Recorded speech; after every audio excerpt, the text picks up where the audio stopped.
It's been more than 2 months since the mother of Today Show host Savannah Guthrie was taken from her home. A News Nation exclusive on the search for Nancy Guthrie. It's been over 2 months since she went missing.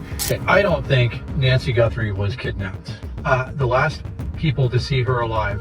How this would impact the Guthrie family. How painful. 63 days, no suspect. But the FBI just revealed their biggest lead yet. 63 days, over 2 months.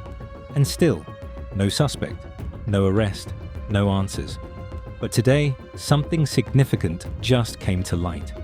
The FBI has quietly pointed toward what they believe is their single strongest lead in this entire investigation. And it has nothing to do with cameras, DNA, or witnesses. It's Bitcoin. Many people believe that Bitcoin cannot be traced. The FBI believes that's their best lead. Welcome back. Today we are breaking down everything new in the Nancy Guthrie case. The freshest developments from the last 24 to 48 hours. Let's get into it.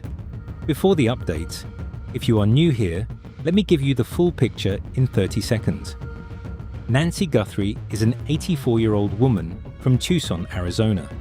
She is the mother of Savannah Guthrie, one of the most recognized faces on American television, the co-anchor of NBC's Today Show.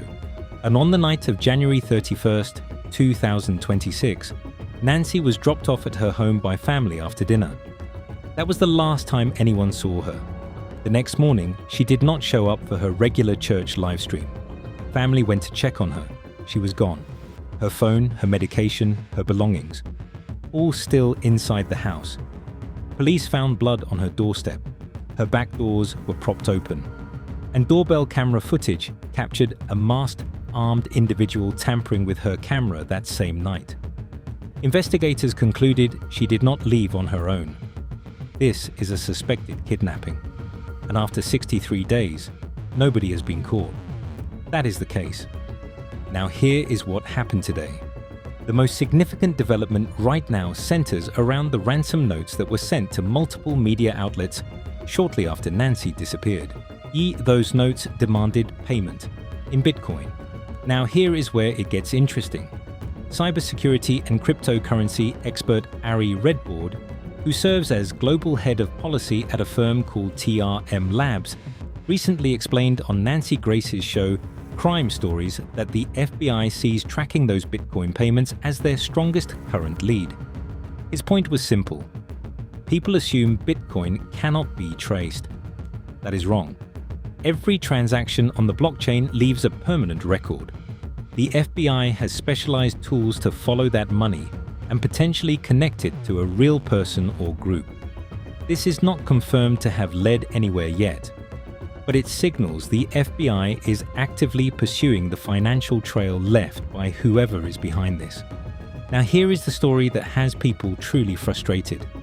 Earlier this week, and the law enforcement insider spoke to News Nation correspondent Brian Entin and revealed something troubling. The lead detective assigned to Nancy's case reportedly had no prior experience investigating homicides. None. On one of the most watched kidnapping cases in the country. When this went public, Sheriff Chris Nanos responded forcefully. He pushed back hard against the claim and defended his department, insisting his team was more than qualified. He pointed to previous cases his investigators had solved, but the damage was already done. The public is asking a real question. If critical mistakes were made in the first hours, can this investigation recover? One name you need to know if you are following this case is Jennifer Coffindaffer. She is a retired FBI special agent, and she has been publicly analyzing every detail of this case since day one. She has a large following on X and posts regularly. On April 3rd, she wrote something that cut straight to the point. She said there is no recovering from errors made in the opening hours of a case. No crime scene can be re-examined the same way twice. No first 48 hours can be repeated. And she warned that those early mistakes could hurt not just the search for Nancy, but any future prosecution of the suspect she calls Porch Guy. Porch Guy is the name people have given to the masked individual seen on Nancy's doorbell camera. he has still not been identified. Her daily posts are some of the sharpest analysis available on this case. Here is why 63 days have passed with no arrest. DNA was recovered from Nancy's home, but it is not clean. It is a mixture. Genetic material from multiple people all blended together in the same sample. Separating that out is painstaking laboratory work that can genuinely take months, and it has to be done carefully, because if the process damages the evidence, it could be thrown out entirely in a future trial. Sheriff Nanos acknowledged this publicly. The FBI lab, considered the best in the world, is working on it. But there is no shortcut. The science moves at its own pace. Savannah Guthrie returns to the Today Show. NBC made the announcement official this week. In her recent sit-down interview with her longtime co-host Hoda Cobb, Savannah opened up about the weight of this moment. She said she does not know if she can go back and pretend everything is fine. But she also said she cannot stay away, because that show is her family too. She also said something that was truly heartbreaking. She expressed fear that her mother may have been targeted specifically because of her own fame. She apologized to her mother directly. We are in agony. It is unbearable. And to think of what she went through. I wake up every night in the middle of the night. She said she is sorry. Here is where things stand right now. 63 days in, the FBI is chasing a Bitcoin trail. The DNA is a complex puzzle that could take months. The lead detective's experience is being questioned. And tomorrow, a daughter walks back onto national television, still not knowing where her mother is.